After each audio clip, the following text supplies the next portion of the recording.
Hi friends, welcome back to my YouTube channel. ಹೇಗಿದ್ದೀರಾ ಎಲ್ಲರೂ? I hope ನೀವೆಲ್ಲರೂ ಚೆನ್ನಾಗಿದ್ದೀರಾ ಅಂತ ಅಂದ್ಕೊಂಡು ವಿಡಿಯೋನ ಸ್ಟಾರ್ಟ್ ಮಾಡ್ತಾ ಇದ್ದೀನಿ. ಅದಕ್ಕೂ ಮುಂಚೆ ನನ್ನ ಚಾನಲ್ನ ಯಾರೆಲ್ಲ ಸಬ್ಸ್ಕ್ರೈಬ್ ಮಾಡ್ಕೊಳ್ಳಿ ನೋಡ್ತಾ ಇದ್ದೀರೋ ಬೇಗ ಹೋಗಿ ಸಬ್ಸ್ಕ್ರೈಬ್ ಮಾಡ್ಕೊಳ್ಳಿ ಅಂತ ಹೇಳ್ತಾ ವಿಡಿಯೋನ ಸ್ಟಾರ್ಟ್ ಮಾಡ್ತಾ ಇದ್ದೀನಿ. ಯಾರು ಎಲ್ಲೂ ಸ್ಕಿಪ್ ಮಾಡದೆ ವಿಡಿಯೋನ ನೋಡಿ, ಫುಲ್ ಇನ್ಫಾರ್ಮೇಷನ್ ನಿಮಗೆ ಅರ್ಥ ಆಗುತ್ತೆ. ಫುಲ್ ವಿಡಿಯೋನ ವಾಚ್ ಮಾಡಿ. ಹಾಗೆಯೇ ಇವತ್ತು ಶನಿವಾರ ಆಗಿರೋದ್ರಿಂದ ತಲೆ ಸ್ನಾನ ಕೂಡ ಮಾಡ್ಕೊಂಡಿದ್ದೀನಿ, ವಾರ ಕೂಡ ಮಾಡಬೇಕು. ಹಾಗೆಯೇ ಒಂದು ವಿಡಿಯೋನ ಮಾಡೋಣ ಅನಿಸ್ತು ಮಾಡ್ತಾಯಿದ್ದೀನಿ. ಮನೆ ಅಭಿವೃದ್ಧಿ ಆಗದೆ ಇರೋದಕ್ಕೆ ಕಾರಣಗಳು, ಹಾಗೆಯೇ ಮನೆಗಳಲ್ಲಿ ಹೇಗೆ ಯಾಕೆ ದಾರಿದ್ರ್ಯಗಳು ಬರ್ತವೆ ಅನ್ನೋದನ್ನ ಇದು ಮನೆ ಮಂದಿ ಎಲ್ಲ ತಿಳಿಬೇಕಾದಂಥ ಕೆಲವೊಂದು ಮುಖ್ಯವಾದ ವಿಷಯಗಳು. ಹಾಗಾಗಿ ವಿಡಿಯೋನ ಪೂರ್ತಿ ಎಲ್ಲೂ ಸ್ಕಿಪ್ ಮಾಡದೆ ಪೂರ್ತಿಯಾಗಿ ನೋಡಿ. ನಾವೆಲ್ಲೇ ಹೋದರೂ ಹೇಗೆ ಇದ್ದರೂ ಐಫೈ ಜೀವನ ಕೂಡ ನಮಗೆ ಇದ್ದರೂ ಹಾಗೆಯೇ ಅಥವಾ ಹೊರಗಡೆ ಹೋಗಿ ನಾವು ವೈಫೈ ಜೀವನ ಮಾಡ್ತಾಯಿದ್ರು, ಹಾಗೆ ಬೇರೆ ಬೇರೆ ಕಂಟ್ರೀಸ್ಗೆ ಹೋಗಿ ಬಂದಿದ್ರೂ ಸಹ ನಮಗೆ ನೆಮ್ಮದಿ ಸಿಗೋ ಜಾಗ ಅಂತಂದರೆ ಅದು ನಮ್ಮ ಮನೆ ಮಾತ್ರ ಅಲ್ವಾ ಫ್ರೆಂಡ್ಸ್? ಸೊ ಆ ಮನೆಯಲ್ಲಿ ನಾವು ಹೇಗೆ ಇಟ್ಕೊತೀವಿ ಅನ್ನೋದು ತುಂಬಾ ಇಂಪಾರ್ಟೆಂಟು. ನಾವು ಎಷ್ಟೇ ಸಂಪಾದನೆ ಮಾಡಿದ್ರು, ಎಷ್ಟೇ ಕಷ್ಟಪಟ್ಟು ದುಡಿದ್ರು ಮನೆ ಏಳಿಗೆ ಆಗ್ತಾ ಇರಲ್ಲ, ಅಭಿವೃದ್ಧಿ ಆಗ್ತಾ ಇರಲ್ಲ ಅಂತ ಚಿಂತೆ ಮಾಡ್ತಾ ಇರ್ತೀವಿ. ಸೊ ಕೆಲವೊಂದು ವಿಷಯಗಳನ್ನ ನಾವು ತಿಳ್ಕೊಂಡು ಅರ್ಥನ ಮಾಡಿಕೊಂಡು ಕೆಲವೊಂದು ವಿಷಯಗಳ ಪ್ರಕಾರ ನಾವು ನೋಡಿಕೊಂಡು ಹೋದರೆ ಮನೆ ಖಂಡಿತವಾಗಿಯೂ ಏಳಿಗೆ ಕೂಡ ಆಗುತ್ತೆ, ಅಭಿವೃದ್ಧಿ ಕೂಡ ಆಗುತ್ತೆ. ಅದಕ್ಕಿಂತ ಮೊದಲು ನಮ್ಮ ಮನೆ ಏಳಿಗೆ ಆಗಬೇಕು, ಅಭಿವೃದ್ಧಿ ಆಗಬೇಕು ಅಂತ ಬಯಸೋದಾದರೆ, ಹಾಗೆಯೇ ಮನೆಯಲ್ಲಿ ನೆಮ್ಮದಿಯಿಂದ ಇರಬೇಕು ಅಂತ ಬಯಸೋದಾದರೆ ಮುಖ್ಯವಾಗಿ ದೇವರ ಆಶೀರ್ವಾದ ಬೇಕೇ ಬೇಕಾಗುತ್ತೆ. ಸೊ ಹಾಗಾಗಿ ವಿಡಿಯೋನ ಕಂಪ್ಲೀಟಾಗಿ ವಾಚ್ ಮಾಡಿ. ವಿಡಿಯೋ ಇಷ್ಟ ಆದರೆ ಲೈಕ್ ಮಾಡಿ, ಹಾಗೆಯೇ ಶೇರ್ ಮಾಡಿ, ಸಬ್ಸ್ಕ್ರೈಬ್ ಮಾಡ್ಕೊಳ್ಳಿ. ಇಷ್ಟು ದಿನ ನನ್ನ ಚಾನಲ್ಗೆ ಹೇಗೆ ಸಪೋರ್ಟ್ ಮಾಡ್ತಾಯಿದ್ರೋ ಅದೇ ರೀತಿ ಸಪೋರ್ಟ್ ಮಾಡಿ.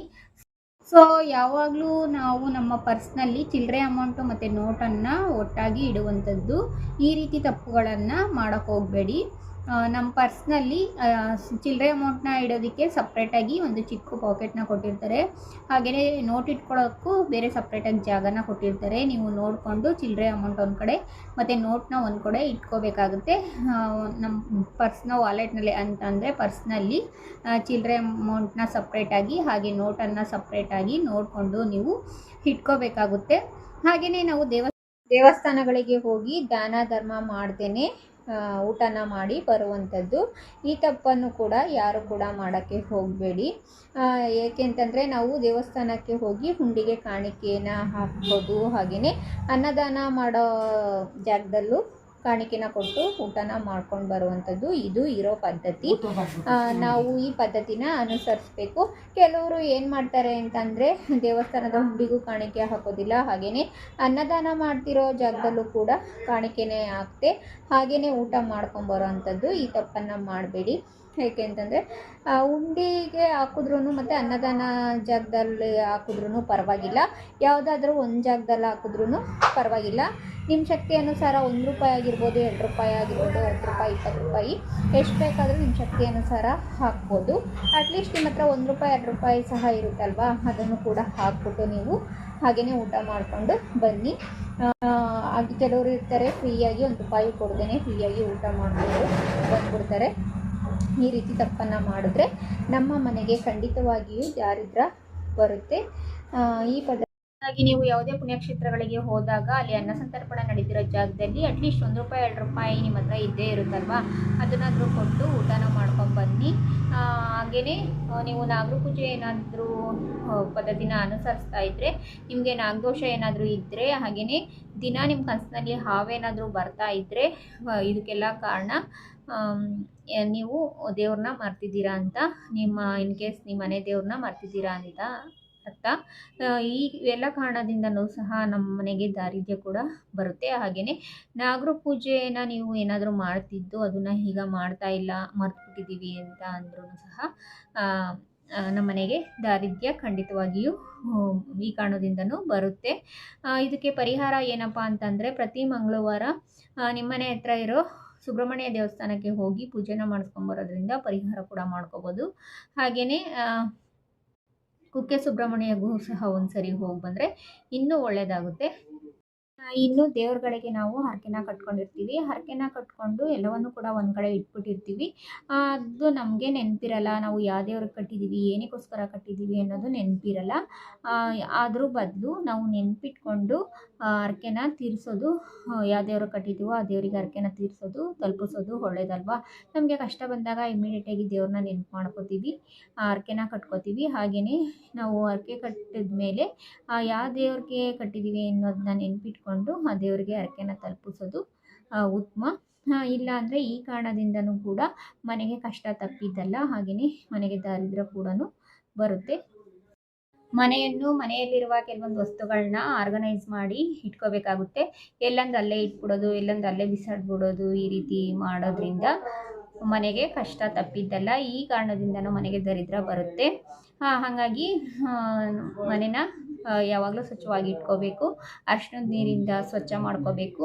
ಹಾಗೆಯೇ ಅರಿಶಿಣದ ನೀರಿಂದ ಮನೆನ ಒರೆಸ್ಕೋಬೇಕು. ಈ ರೀತಿ ಮಾಡೋದ್ರಿಂದ ಮನೆಯಲ್ಲಿರುವ ನೆಗೆಟಿವ್ ಎನರ್ಜಿನ ಕಡಿಮೆ ಮಾಡ್ಕೋಬೋದು. ಹಾಗೆಯೇ ಮನೆಯಲ್ಲಿರುವ ವಸ್ತುಗಳನ್ನ ಆರ್ಗನೈಸ್ ಮಾಡಿ ಇಟ್ಕೊಳ್ಳೋದು ತುಂಬಾ ಒಳ್ಳೆಯದು. ಹಾಗೆಯೇ ಹೊತ್ತು ಇಲ್ದಂಗೆ ನಿದ್ದೆನ ಮಾಡೋದು, ಸೂರ್ಯಾಸ್ತ ಆದರೂ ಕೂಡ ಮಲಗೇ ಇರೋದು, ಲೇಟಾಗಿ ಎದ್ದೇಳೋದು, ಹಾಗೆಯೇ ತಡವಾಗಿ ಸ್ನಾನ ಮಾಡೋದು, ತಡವಾಗಿ ಊಟ ಮಾಡೋದು, ಹಾಗೆ ಶೌಚಾಲಯ ಬಾಗಿಲುಗಳನ್ನ ತೆರೆದಿಟ್ಟಿರೋದು, ಬಚ್ಚಲ ಮನೆ ಬಾಗಿಲುಗಳನ್ನ ತೆರೆದಿಟ್ಟಿರೋದು, ಹಾಗೆಯೇ ಶೌಚಾಲಯ ಮತ್ತು ಬಚ್ಚಲುಗಳನ್ನ ನೀಟಾಗಿ ಇಟ್ಕೋಬೇಕು.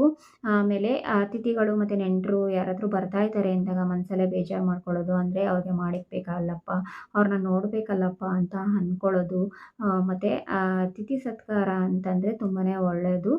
ನೀವು ಇಲ್ಲ ಅವ್ರು ಬರ್ತಾ ಇದ್ದಾರೆ ಅಂತ ಮನಸಲ್ಲೇ ಏನಾದರೂ ಬೇಜಾರು ಮಾಡಿಕೊಂಡ್ರೆ, ಯಾರಪ್ಪ ಮಾಡ್ತಾರೆ ಅಂತ ಅಂದರೆ ಇದು ಕೂಡ ನಮ್ಮ ಮನೆಗೆ ದಾರಿದ್ರ್ಯವನ್ನು ತಂದುಕೊಡ್ತವೆ ಅಂತಲೇ ಹೇಳ್ಬೋದು. ಮತ್ತು ಮನೆಯಲ್ಲಿ ಸಣ್ಣ ಪುಟ್ಟ ವಿಷಯಗಳಿಗೆ ಯಾವಾಗಲೂ ಜಗಳನ ಮಾಡುವಂಥದ್ದು, ಹಾಗೆಯೇ ದೇವ್ರ ಮನೆನ ಸ್ವಚ್ಛವಾಗಿ ಇಟ್ಕೊಳ್ದೇ ಇರುವಂಥದ್ದು, ಹಾಗೆಯೇ ಮನೆಯಲ್ಲಿ ದೇವ್ರ ಪೂಜೆನ ಮಾಡ್ದೇ ಇರುವಂಥದ್ದು, ಇವೆಲ್ಲವೂ ಕೂಡ ನೆಗೆಟಿವ್ ಎನರ್ಜಿನ ಅಟ್ರಾಕ್ಟ್ ಮಾಡುತ್ತೆ. ಹಾಗೆಯೇ ಮುರಿದೋಗಿರೋ ಬಾಚಣಿಗೆಯಲ್ಲಿ ತಲೆನ ಬಾಚ್ಕೊಳ್ಳೋವಂಥದ್ದು, ಬಾಚಣಿಗೆ ಏನಾದರೂ ಮುರಿದೋಗಿದ್ರೆ ಇಮಿಡಿಯೇಟಾಗಿ ಈಗಲೇ ಎಸ್ಬಿಡಿ. ಮುರಿದೋಗಿರೋ ಬಾಚಣಿಗೆಯಲ್ಲಿ ತಲೆ ಬಾಚ್ಕೊಳ್ಳೋದು ತುಂಬಾ ತಪ್ಪು. ಹಾಗೆಯೇ ಮನೆ ಮುಂದೆ ಚಪ್ಪಲಿನ ಬೋರಲ್ಲಿ ಹಾಕೋದು ಮತ್ತು ಹೆಂಗಂದ್ರಂಗೆ ಬಿಸಾಡೋದು, ಇದು ಎಲ್ಲವೂ ಕೂಡ ದಾರಿದ್ರ್ಯದ ಲಕ್ಷಣಗಳು ಅಂತಲೇ ಹೇಳ್ಬೋದು. ಹಾಗಾಗಿ ಚಪ್ಪಲಿನ ಸ್ಟ್ರೈಟಾಗಿ ಬಿಡಬೇಕು, ಇಲ್ಲಾಂದರೆ ಚಪ್ಪಲಿ ಸ್ಟ್ಯಾಂಡ್ ಒಳಗಡೆ ಹೋಗಿ ನೀಟಾಗಿ ಇಡಬೇಕು. ಹಾಗೆಯೇ ಉಗುರು ಕಚ್ಚುವಂಥದ್ದು, ಹಲ್ಲು ಕಡಿಯುವಂಥದ್ದು, ಹಾಗೆಯೇ ಕಾಲುಗಳನ್ನ ಅಲುಗಾಡಿಸುವಂಥದ್ದು, ಹಾಗೆಯೇ ಒಡೆದೋಗಿರೋ ಕನ್ನಡಿನಲ್ಲಿ ಮುಖನ ನೋಡ್ಕೊಳ್ಳುವಂಥದ್ದು, ಇವೆಲ್ಲವೂ ಕೂಡ ದಾರಿದ್ರ್ಯದ ಲಕ್ಷಣಗಳು ಅಂತಲೇ ಹೇಳ್ಬೋದು. ಮತ್ತು ಹರಿದಿರೋ ಬಟ್ಟೆನ ಧರಿಸುವಂಥದ್ದು, ಹಾಗೆ ಕೊಳಕು ಬಟ್ಟೆನ ಹಾಕೊಳ್ಳುವಂಥದ್ದು, ಇವೆಲ್ಲ ತಪ್ಪುಗಳನ್ನ ಮಾಡಬೇಡಿ. ಕೆಲವರು ಏನು ಮಾಡ್ತಾರೆ ಅಂತಂದರೆ ಬೆಳಗ್ಗೆ ಸ್ನಾನ ಮಾಡಿ ಸಂಜೆ ಒಂದು ನೈಟ್ ಡ್ರೆಸ್ಸು ಅಂತ ಹಾಕೋತಾರೆ. ಇಡೀ ವಾರ ಒಂದೇ ನೈಟ್ ಡ್ರೆಸ್ಸಲ್ಲಿ ಇರ್ತಾರೆ, ಅದನ್ನೇ ಯೂಸ್ ಮಾಡ್ತಾರೆ. ವಾರಕ್ಕೊಂದ್ಸರಿ ವಾಶ್ ಮಾಡ್ಕೋತಾರೆ. ಈ ರೀತಿ ತಪ್ಪನ್ನು ಮಾಡಿದ್ರೆ ಮನೆಗೆ ದಾರಿದ್ರ್ಯ ಬರುವ ಎಲ್ಲ ಲಕ್ಷಣಗಳು ಕಾಣ್ತವೆ. ಹಾಗಾಗಿ ಕೆಲವರು ಹರಿದಿರೋ ಬಟ್ಟೆನ ಸ್ವಲ್ಪ ಹರಿದಿದೆ ಸ್ಟಿಚ್ ಮಾಡಿ ಹಾಕೊಳ್ಳೋಣ ಅಂತ ಹಾಕೊಂಡಿರ್ತಾರೆ. ಈ ರೀತಿ ಯಾವ ತಪ್ಪನ್ನು ಮಾಡೋಕ್ಕೆ ಹೋಗಬೇಡ್ರಿ. ಇವು ಮನೆಗೆ ಬರುವ ದಾರಿದ್ರ್ಯದ ಲಕ್ಷಣಗಳು ಅಂತಲೇ ಹೇಳ್ಬೋದು. ಸೊ ಅದನ್ನು ಬಿಟ್ಬಿಟ್ಟು ಹೆಂಗಂದರೆ ಹಂಗೆ ಹೋಗಿ ಕೂತ್ಕೊಂಡು ಕೆಲಸ ಮಾಡೋಕ್ಕೂ ಮನಸ್ಸು ಇರೋದಿಲ್ಲ. ಬಹಳಷ್ಟು ಜನರು ಮಾಡಲ್ಲ. ಯಾಕೆಂತಂದರೆ ಬೆಳಗ್ಗೆ ಎದ್ದು ಸ್ನಾನ ಗೀನ ಮಾಡಿ ದೇವ್ರಿಗೆ ಪೂಜೆ ಮಾಡಿ ನಮಸ್ಕಾರ ಮಾಡಿ ಆಮೇಲೆ ಕೆಲಸನ ಸ್ಟಾರ್ಟ್ ಮಾಡಿದ್ರೆ ಇಡೀ ದಿನ ತುಂಬಾ ಚೆನ್ನಾಗಿರುತ್ತೆ. ಹಂಗಾಗಿ ಪ್ರತಿನಿತ್ಯ ಆದಷ್ಟು ಸ್ನಾನ ಮಾಡೋದನ್ನ ಅಭ್ಯಾಸನ ಮಾಡಿಕೊಂಡ್ರೆ ತುಂಬಾ ಒಳ್ಳೆಯದು. ಹಾಗೆಯೇ ಹೊತ್ತು ಮುಳುಗಿದ್ಮೇಲೆ ಕತ್ಲಾದ್ಮೇಲೆ ಮನೆಯಲ್ಲಿ ದೀಪನ ಹಚ್ದೆ ಹಾಗೆ ಕತ್ಲೆ ಮನೆ ಬಿಡುವಂಥದ್ದು, ಹಾಗೆಯೇ ದೇವ್ರ ಮನೆಯ ಮುಂದೆ ದೀಪನ ಹಚ್ದೆ ಹಾಗೆ ಇರುವಂಥದ್ದು, ಇವೆಲ್ಲವೂ ಕೂಡ ಮನೆಯಲ್ಲಿರುವ ನೆಗೆಟಿವಿಟಿ ಎನರ್ಜಿನ ಹೆಚ್ಚು ಮಾಡುತ್ತೆ. ಹಾಗಾಗಿ ಪ್ರತಿನಿತ್ಯ ಸಂಜೆ ಟೈಮಲ್ಲಿ ಸ್ವಲ್ಪ ನೀವು ನಿಮ್ಮ ಕೈಲಿ ಆಗಿಲ್ಲ ಅಂತಂದರೂ ನಿಮ್ಮ ಮನೆಯಲ್ಲಿರೋ ಮಕ್ಕಳ ಕೈಲಾದರೂ ದೀಪ ಹಚ್ಚೋದನ್ನು ರೂಢಿ ಮಾಡ್ಕೋಬೇಕು. ಈ ರೀತಿ ಮನೆಯಲ್ಲಿ ಪ್ರತಿನಿತ್ಯ ದೀಪ ಹಚ್ಚೋದ್ರಿಂದ ಅಂತಹ ಮನೆಗಳಲ್ಲಿ ನೆಗೆಟಿವಿಟಿ ಅನ್ನೋದು ಇರೋದಿಲ್ಲ. ಹಾಗಾಗಿ ಮನೆಯಲ್ಲಿ ಆದಷ್ಟು ದೀಪ ಉರಿತಾ ಇದ್ದರೆ ತುಂಬಾ ಒಳ್ಳೆಯದು.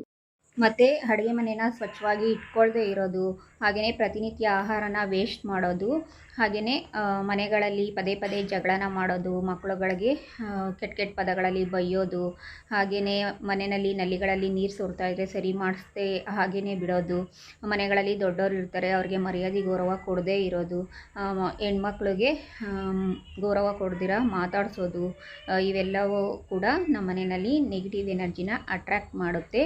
ಹಾಗಾಗಿ ಆದಷ್ಟು ಎಲ್ರಿಗೂ ಸಹ ಗೌರವವನ್ನು ಕೊಡೋದನ್ನು ಕಲಿಬೇಕು. ಹಾಗೆ ಮತ್ತು ಹಾಲು ಮತ್ತು ನೀರನ್ನು ಹೊಟ್ಟೆಗೆ ತರೋದು, ಹಾಗೆಯೇ ಎಣ್ಣೆ ಮತ್ತು ಅರಶಿನ ಹೊಟ್ಟೆಗೆ ತರೋದು, ಈ ರೀತಿ ತಪ್ಪುಗಳನ್ನ ಮಾಡಬಾರ್ದು. ಸೊ ಹಾಲು ಮತ್ತು ನೀರನ್ನು ಸಪ್ರೇಟಾಗಿ ತರಬೇಕು. ಹಾಗೆಯೇ ಹಾಲು ಕಾಯಿಸೋ ಪಾತ್ರೆನೂ ಅಷ್ಟೇ ನೀಟಾಗಿ ಇಟ್ಕೊಳ್ಳಿಲ್ಲ ಅಂತಂದರೆ ನಮ್ಮನೆಗೆ ದಾರಿದ್ರ್ಯ ಬರುತ್ತೆ. ಹಾಗಾಗಿ ಹಾಲು ಕಾಯಿಸೋ ಪಾತ್ರೆನ ನೀಟಾಗಿ ಇಟ್ಕೋಬೇಕು. ಇದು ಕೂಡ ಪ್ರಾಬ್ಲಮ್ಮೇನೆ. ಹಾಗೆಯೇ ಮನೆ ಹತ್ರ ಯಾರಾದರೂ ಹೂವು ತೊಗೊಂಡು ಬಂದರೆ ಬೇಡ ಅಂತ ಹೇಳೋದು, ಅದ್ರ ಬದಲು ನಾಳೆ ತೊಗೋತೀನಿ ಅಂತ ಹೇಳಬೇಕು. ನಾವು ಮಲ್ಕೊಂಡಿದ್ದಾಗ ತಾಳಿ ಸರ ಬೆನ್ನಿಗೆ ಬಂದಿರುತ್ತೆ, ಅದನ್ನು ನೋಡದೆ ಗಮನಿಸದೆ ಹಾಗೆಯೇ ಬಿಡೋದು, ಇದು ಕೂಡ ನಮ್ಮ ಮನೆಗೆ ನೆಗೆಟಿವಿಟಿ ಅನ್ನೋದನ್ನ ಅಟ್ರ್ಯಾಕ್ಟ್ ಮಾಡುತ್ತೆ. ಹಾಗೆಯೇ ದೊಡ್ಡೋರ ಕಾರ್ಯ ಮಾಡದೇ ಇರೋದು, ನಮ್ಮ ಮನೆಯಲ್ಲಿ ಯಾರಾದರೂ ಹಿರಿಯರು ತೀರ್ಕೊಂಡಿರ್ತಾರೆ ಅವರಿಗೆ ಪೂಜೆನ ಮಾಡದೇ ಇರೋದು, ವರ್ಷಕ್ಕೊಂದ್ಸರಿ ಆದರೂ ಅವ್ರಿಗೆ ಏನಾದರೂ ಮಾಡಿ ಎಡೆ ಇಟ್ಟು ಪೂಜೆನ ಮಾಡಬೇಕು. ಇಲ್ಲಾಂದರೆ ನಮ್ಮ ಮನೆಯಲ್ಲಿ ಇದು ಕೂಡ ದಾರಿದ್ರ್ಯ ತರೋದಕ್ಕೆ ಕಾರಣ ಕೂಡ ಆಗುತ್ತೆ. ಹಾಗೆಯೇ ದೇವ್ರ ಮನೆಯಲ್ಲಿ ದೇವರ ಸಾಮಗ್ರಿಗಳು ಏನಾದರೂ ಸೌದೋಗಿದ್ರೆ, ಏನಾದರೂ ಮೊಂಡಾಗಿದ್ದರೆ ಅವನ್ನ ಈಗಲೇ ತೆಗೆದು ಬಿಡಬೇಕು. ಹಾಗೆಯೇ ನಾವು ಮಂಗಳಾರತಿ ಮಾಡುವಾಗ ಒಂದು ಹೂವನ್ನ ಜೊತೆಲಿ ಇಟ್ಕೊಂಡು ಮಂಗಳಾರತಿನ ಮಾಡಬೇಕು. ಇಲ್ಲಾಂದರೆ ಇದು ಕೂಡ ಮನೆಗೆ ದಾರಿದ್ರ್ಯ ತರುವ ಎಲ್ಲ ಲಕ್ಷಣಗಳು ಇರ್ತವೆ. ಹಾಗೆಯೇ ಇನ್ನೊಂದೇನಪ್ಪ ಅಂತ ಅಂದರೆ ವರ್ಷಕ್ಕೊಮ್ಮೆ ಆದರೂ ದಾನ ಧರ್ಮನ ಮಾಡಬೇಕು ಬಡವ್ರಿಗೆ. ಹಾಗೆಯೇ ದೇವ್ರ ಮನೆಯಲ್ಲಿ ಯಾರಾದರೂ ತೀರ್ಕೊಂಡಿರ್ತಾರಲ್ಲ ಅಂಥವ್ರನ್ನ ಫೋಟೋನ ಇಡಬಾರ್ದು. ಇವೆಲ್ಲವೂ ಕೂಡ ನಮ್ಮ ಮನೆಯಲ್ಲಿ ನೆಗೆಟಿವ್ ಎನರ್ಜಿನ ಅಟ್ರ್ಯಾಕ್ಟ್ ಮಾಡುತ್ತೆ. ಹಾಗೆಯೇ ನಾವು ರೊಟ್ಟಿ, ಚಪಾತಿ, ದೋಸೆ ಏನು ಮಾಡ್ತೀವಲ್ಲ ಹಂಚಿರುತ್ತಲ್ಲ ಅದನ್ನು ಯಾವಾಗಲೂ ಬೋರ್ಲಾಕಿ ಇಡಬಾರ್ದು. ಯಾವಾಗಲೂ ಹಂಚನ್ನು ಸ್ಟ್ರೈಟಾಗೆ ಇಟ್ಟಿರಬೇಕು. ಇವೆಲ್ಲವೂ ಕೂಡ ನಮ್ಮ ಮನೆಯಲ್ಲಿ ನೆಗೆಟಿವ್ ಎನರ್ಜಿನ ಅಟ್ರ್ಯಾಕ್ಟ್ ಮಾಡುತ್ತೆ. ಹಾಗೆಯೇ ಮನೆಯಲ್ಲಿ ಹೆಣ್ಮಕ್ಳು ಇರ್ತಾರಲ್ಲ, ಹೆಣ್ಮಕ್ಳನ್ನ ಕೀಳಾಗಿ ನಡೆಸ್ಕೊಳ್ಳೋದು, ಹಾಗೆಯೇ ಹೆಣ್ಮಕ್ಳು ಕಣ್ಣಲ್ಲಿ ಯಾವಾಗಲೂ ನೀರು ಹಾಕ್ಸೋದು, ಅವ್ರಿಗೆ ಗೌರವ ಕೊಡದೇ ಇರೋವಂಥದ್ದು, ಅವ್ರನ್ನ ಚೆನ್ನಾಗಿ ನೋಡ್ಕೋಬೇಕು. ಹಾಗೆಯೇ ಮುಂಡುಪರ್ಕೆಯಿಂದ ಕಸನ ಗುಡಿಸೋದು, ಮುಂಡುಪರ್ಕೆನ ಯೂಸ್ ಮಾಡೋದು, ಈ ರೀತಿನ ಮಾಡಿದ್ರೆ ನಮ್ಮ ಮನೆಯಲ್ಲಿ ದಾರಿದ್ರ್ಯ ಬರೋದಕ್ಕೆ ಇದು ಕೂಡ ಕಾರಣವಾಗುತ್ತೆ. ಹಾಗೆಯೇ ನಾವು ರೊಟ್ಟಿ, ಚಪಾತಿ, ದೋಸೆ ಏನು ಮಾಡ್ತೀವಲ್ಲ ಹಂಚಿರುತ್ತಲ್ಲ ಅದನ್ನು ಯಾವಾಗಲೂ ಬೋರ್ಲಾಕಿ ಇಡಬಾರ್ದು. ಯಾವಾಗಲೂ ಹಂಚನ್ನು ಸ್ಟ್ರೈಟಾಗೆ ಇಟ್ಟಿರಬೇಕು. ಇವೆಲ್ಲವೂ ಕೂಡ ನಮ್ಮ ಮನೆಯಲ್ಲಿ ನೆಗೆಟಿವ್ ಎನರ್ಜಿನ ಅಟ್ರ್ಯಾಕ್ಟ್ ಮಾಡುತ್ತೆ. ಹಾಗೆಯೇ ಮನೆಯಲ್ಲಿ ಹೆಣ್ಮಕ್ಳು ಇರ್ತಾರಲ್ಲ, ಹೆಣ್ಮಕ್ಳನ್ನ ಕೀಳಾಗಿ ನಡೆಸ್ಕೊಳ್ಳೋದು, ಹಾಗೆಯೇ ಹೆಣ್ಮಕ್ಳು ಕಣ್ಣಲ್ಲಿ ಯಾವಾಗಲೂ ನೀರು ಹಾಕ್ಸೋದು, ಅವ್ರಿಗೆ ಗೌರವ ಕೊಡದೇ ಇರೋವಂಥದ್ದು, ಅವ್ರನ್ನ ಚೆನ್ನಾಗಿ ನೋಡ್ಕೋಬೇಕು. ಹಾಗೆಯೇ ಮುಂಡುಪರ್ಕೆಯಿಂದ ಕಸನ ಗುಡಿಸೋದು, ಮುಂಡುಪರ್ಕೆನ ಯೂಸ್ ಮಾಡೋದು, ಈ ರೀತಿನ ಮಾಡಿದ್ರೆ ನಮ್ಮ ಮನೆಯಲ್ಲಿ ದಾರಿದ್ರ್ಯ ಬರೋದಕ್ಕೆ ಇದು ಕೂಡ ಕಾರಣವಾಗುತ್ತೆ. ಮತ್ತು ಹಾಸಿಗೆನ ಪೊರ್ಕೆನಿಂದ ಗುಡಿಸೋದು, ಕ್ಲೀನ್ ಮಾಡೋದು, ಇದು ಕೂಡ ತಪ್ಪಾಗುತ್ತೆ.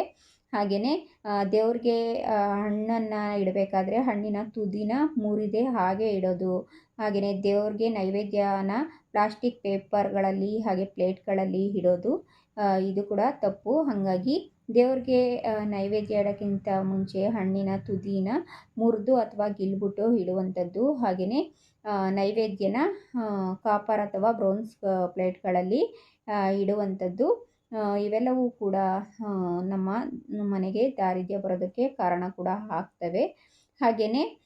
ಹಾಗೆಯೇ ನಾವು ದೇವ್ರ ಪೂಜೆ ಮಾಡಬೇಕಾದ್ರೆ ಚಾಪೆ, ಟವಲು ಏನೂ ಇಲ್ಲದೇ ಬರೀ ನೆಲದಲ್ಲಿ ಕೂತ್ಕೊಂಡು ಪೂಜೆನ ಮಾಡುವಂಥದ್ದು. ಹಾಗೆಯೇ ದೇವಸ್ಥಾನಗಳಿಗೆ ಹೋಗಿ ದೇವ್ರ ದರ್ಶನ ಮಾಡ್ಕೊಂಬಂದಾಗ ಪಾದಗಳನ್ನ ತೊಳೆಯುವಂಥದ್ದು, ಇವೆಲ್ಲವೂ ಕೂಡ ಮಾಡಬಾರ್ದು. ಯಾಕೆಂತಂದರೆ ದೇವಸ್ಥಾನಗಳಿಗೆ ಹೋಗಿ ದೇವ್ರ ದರ್ಶನ ಮಾಡ್ಕೊಂಬಂದಾಗ ಕಾಲನ್ನ ತೊಳೆದ್ರೆ ಪುಣ್ಯ ಹೊಂಟೋಗ್ಬಿಡುತ್ತೆ. ಹಾಗಾಗಿ ಮತ್ತು ನೀವು ಬೇರೆ ಕಡೆ ಓಡಾಡ್ಕೊಂಡು ಬಂದಾಗ ಕೈ ಕಾಲನ್ನ ತೊಳ್ಕೊಂಡು ಹೋಗಬೇಕು. ಆದರೆ ದೇವಸ್ಥಾನಗಳಿಗೆ ಹೋಗಿ ದೇವ್ರ ದರ್ಶನ ಮಾಡ್ಕೊಂಬಂದಾಗ ಪಾದಗಳನ್ನ ತೊಳೆದ್ರೆ ಪುಣ್ಯ ಹೊಂಟೋಗುತ್ತೆ. ಹಾಗಾಗಿ ದೇವಸ್ಥಾನಗಳಿಗೆ ಹೋಗಿ ಬಂದಾಗ ಪಾದಗಳನ್ನ ತೊಳಿಬಾರ್ದು. ಬೇರೆ ಎಲ್ಲಾದರೂ ಹೋಗಿ ಬಂದಾಗ ಕೈ ಕಾಲುಗಳನ್ನ ತೊಳ್ಕೋಬೇಕು. ಮತ್ತೆ ಯಾರ್ದಾದ್ರೂ ಅಂತ್ಯಕ್ರಿಯೆ ಮೆರವಣಿಗೆ ನಡೀತಾ ಇದ್ರೆ ಆ ಮೆರವಣಿಗೆ ಮುಂದೆ ನಡ್ಕೊಂಡು ಹೋಗೋವಂಥದ್ದು ಕೂಡ ನೆಗೆಟಿವಿಟಿ ಎನರ್ಜಿ ಅಟ್ರಾಕ್ಟ್ ಆಗುತ್ತೆ. ಹಾಗೆಯೇ ಹಸಿವು ಅಂತ ಬಂದವ್ರಿಗೆ ಊಟ ಕೊಡದೆ ಹಾಗೆ ಕಳಿಸೋ ಅಂಥದ್ದು, ಹಾಗೆಯೇ ವಯಸ್ಸಾದ ವ್ಯಕ್ತಿ ಅಥವಾ ಮಗುನ ಹತ್ರ ಕಡಿಮೆ ಬೆಲೆಗೆ ಮಾತಾಡಿ ವಸ್ತುಗಳನ್ನ ತಗೊಳ್ಳೋ ಅಂಥದ್ದು, ಇವೆಲ್ಲವನ್ನು ಕೂಡ ಮಾಡಿದ್ರೆ ನಮ್ಮ ಮನೆಗೆ ದಾರಿದ್ರ್ಯ ಬರೋದಕ್ಕೆ ಕಾರಣ ಕೂಡ ಆಗುತ್ತೆ. ಮತ್ತು ಬಾಗಿಲುಗಳ ಮೇಲೆ ಸಿಕ್ಕ ಸಿಕ್ಕ ಫೋಟೋಗಳನ್ನ ಅಂಟಿಸೋದು, ಸ್ಟಿಕ್ಕರ್ಗಳನ್ನ ಅಂಟಿಸೋದು. ಸೊ ಆದಷ್ಟು ಬಾಗಿಲುಗಳನ್ನ ನೀಟಾಗಿ ಇಟ್ಕೋಬೇಕು. ಹಾಗೆ ನಾವು ಆಫೀಸ್ಗೆ ತೊಗೊಂಡೋಗೋ ಬ್ಯಾಗ್ ಆಗಿರ್ಬೋದು, ಪರ್ಸ್ ಆಗಿರ್ಬೋದು, ನಾವು ಡೈಲಿ ಯಾವ ಜಾಗದಲ್ಲಿ ಇಡ್ತೀವೋ ಅದೇ ಜಾಗದಲ್ಲಿ ಒಂದು ಜಾಗದಲ್ಲಿ ಇಡುವಂಥದ್ದು, ಎಲ್ಲಂದರಲ್ಲಿ ಇಡಬಾರ್ದು. ಹಾಗೆಯೇ ಕತ್ಲಾದ ಮೇಲೆ ಕಸನ ಗುಡಿಸ್ದೆ ಮುಸ್ರೆನ ಹಾಗೆ ಇಟ್ಕೊಳ್ಳೋದು, ಕಸನ ಹಾಗೆ ಇಟ್ಕೊಳ್ಳೋದು, ಈ ರೀತಿ ಮಾಡಬಾರ್ದು. ಆದಷ್ಟು ರಾತ್ರಿನೇ ಎಲ್ಲ ಕ್ಲೀನ್ ಮಾಡ್ಕೊಂಬಿಡ್ಬೇಕು. ಕಸನ ಸಂಜೆ 6 ಗಂಟೆ ಆದಮೇಲೆ ಆಚೆಗೆ ಹಾಕಬಾರ್ದು. ಅವೆಲ್ಲವನ್ನು ಒಂದು ಕಡೆ ಇಟ್ಕೊಂಡು ಬೆಳಗ್ಗೆ ಎದ್ದು ಹಾಕಬೇಕು. ಹಾಗೆಯೇ ಮುಸ್ಸಂಜೆ ಆದಮೇಲೆ ಹಲ್ಲು ಕಡಿಯೋದು, ನಿದ್ದೆ ಮಾಡೋದು, ಹಾಗೆಯೇ ಊಟ ಮಾಡಬೇಕಾದ್ರೆ ಊಟನ ತೂಕ ಹಾಕೋದು, ಉಂಡೆ ಮಾಡೋದಾಗಿರ್ಬೋದು, ಇವೆಲ್ಲವನ್ನು ಕೂಡ ಮಾಡಿದ್ರೆ ನೆಗೆಟಿವಿಟಿ ಅಟ್ರಾಕ್ಟ್ ಆಗುತ್ತೆ. ಮತ್ತು ಹೊಸ್ಲು ಮೇಲೆ ಕಾಲಿಟ್ಕೊಂಡು ನಿಂತ್ಕೊಳ್ಳೋ ಅಂಥದ್ದು, ಒಂಟಿ ಕಾಲಲ್ಲಿ ನಿಂತ್ಕೊಳ್ಳೋ ಅಂಥದ್ದು, ಊಟದ ತಟ್ಟೆನ ದಾಟುವಂಥದ್ದು, ಹಾಗೆಯೇ ಮನೆಗೆ ಯಾರಾದರೂ ಗೆಸ್ಟ್ಗಳು ಬಂದರೆ ಅವ್ರ ಮೇಲೆ ಕಿರಿಕಿರಿ ಮಾಡುವಂಥದ್ದು, ಹಾಗೆಯೇ ಕೆಲಸಗಳನ್ನ ಮುಂದೂಡುವಂಥದ್ದು, ಇವತ್ತು ಮಾಡೋಣ ಬಿಡು, ನಾಳೆ ಮಾಡೋಣ, ನಾಡಿದ್ದು ಮಾಡೋಣ ಅಂತ ಅಂದ್ಕೊಳ್ಳೋ ಅಂಥದ್ದು, ಹಾಗೆಯೇ ಮನೆಯಲ್ಲಿ ಮ್ಯಾಟ್ಗಳನ್ನ ಗಲೀಜಾಗಿ ಇಟ್ಕೊಳ್ಳೋ ಅಂಥದ್ದು, ಇವೆಲ್ಲವೂ ಕೂಡ ನಮ್ಮ ಮನೆಯಲ್ಲಿ ನೆಗೆಟಿವಿಟಿ ಎನರ್ಜಿ ಅನ್ನೋದನ್ನು ಅಟ್ರಾಕ್ಟ್ ಮಾಡುತ್ತೆ. ಹಾಗೆಯೇ ನಮ್ಮ ಮನೆಗೆ ದಾರಿದ್ರ್ಯ ಕೂಡ ಬರಲು ಕೂಡ ಕಾರಣ ಕೂಡ ಆಗ್ತವೆ. ಇವತ್ತಿನ ವಿಡಿಯೋ ಇದಾಗಿರುತ್ತೆ. ಯಾರಿಗೆಲ್ಲ ನನ್ನ ವಿಡಿಯೋ ಇಷ್ಟ ಆಗಿದೆ ದಯವಿಟ್ಟು ಲೈಕ್ ಮಾಡಿ, ಶೇರ್ ಮಾಡಿ, ಸಬ್ಸ್ಕ್ರೈಬ್ ಮಾಡಿ, ಹಾಗೆ ಬೆಲ್ ಐಕಾನ್ ಮೇಲೆ ಕ್ಲಿಕ್ ಮಾಡೋದನ್ನು ಮರಿಬೇಡಿ. Thank you.